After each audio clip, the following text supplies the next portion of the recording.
So Silksong has a bit of a copyright issue, and I say this because I'm just going to flash it on screen here for half a second. By the way, the background gameplay is completely unrelated. I just needed to throw something up, so why not, some Silksong gameplay in the background. This is a bit of a peek behind the curtain in terms of what I do for my videos. Keep in mind that I'm not monetized, so at least not yet, so this doesn't really affect me much, but this is going to affect a lot of creators who are actually, monetized, who make Silksong content, who have the background music up. So these two songs in particular, Strive and Lace, for some reason got hit with a copyright issue. Now, don't get me wrong, the Silksong copyright thing has been an issue in the past, mainly when the game first released, because, a company by the name of Vids was copywriting the songs and whatnot, and it's just like, why would you do that? So I decided to look into the claimants more, Mint and ASCIP here, and I noticed, right, at least from their things, one of them, at least the ASACP one here,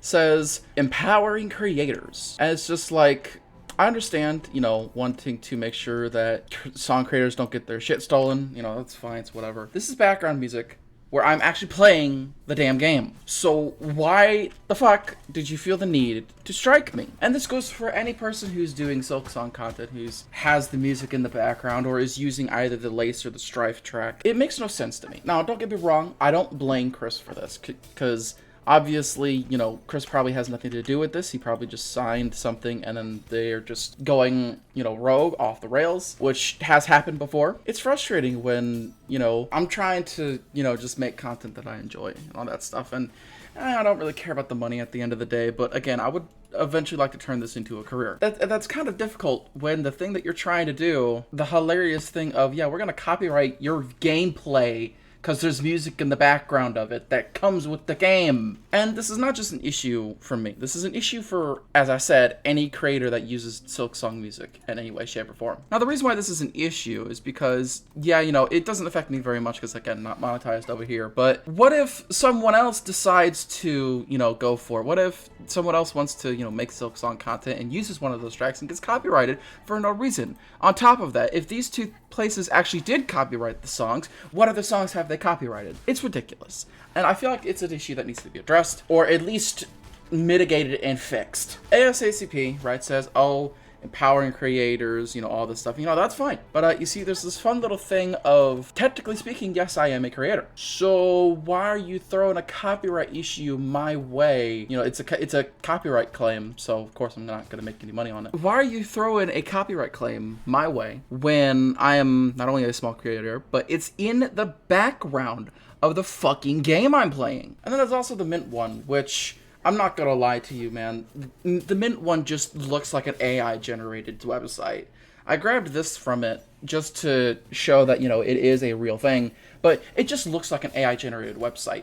It just does. Like, I don't know who designed it, if they're a vibe coder or whatever, but oh my god. It screams textbook AI, and it's frustrating. That's all I really wanted to yap about. And by the way, in the background, I'm playing Halo Wars. Again, I have this game on the original Xbox 360 on the 1.0 patch, and I'm just playing this game because it's fun. I love it. It's a great way for me to just pass some time, which is what I'm needing to do at the moment. Let's just say it's very frustrating, especially when you probably know that the creator of the song, Chris in this case, and Team Cherry obviously, didn't really want this to happen. I'm hoping people spread this video around because it's important to at least bring up, if that makes sense. Try to hopefully get it mitigated, because that would be best case scenario over here. Anyways, that's really the main bulk of the video. This next topic is something that I find rather interesting. The state of the internet at this moment. See, the internet used to be this thing where it was just like, you could joke around, you could meme around, and nobody would give a shit. But nowadays, right, and I don't know if this is just Twitter, or if this is like anything else really, everywhere you go, it feels like you're walking on eggshells, kind of, because, you have to watch what you say, you have to be,